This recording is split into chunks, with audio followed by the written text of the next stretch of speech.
দুপুরবেলা শীতের সকাল, উষ্ণতা, রোদ্দুর চারদিকে, আবহাওয়া, বাতাস, শীত শীত কনকনে চলে এসেছে।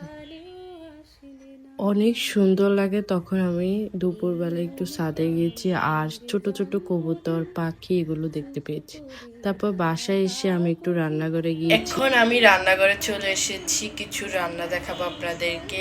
আর এখানে রোদ চলে এসেছে, তারপর আমি গোসল করতে যাব। চলো, এখানে মলা মাছ রান্না হয়েছে। তারপর রান্নাঘর থেকে চলে এসে আমি গোসলে চলে এসেছি।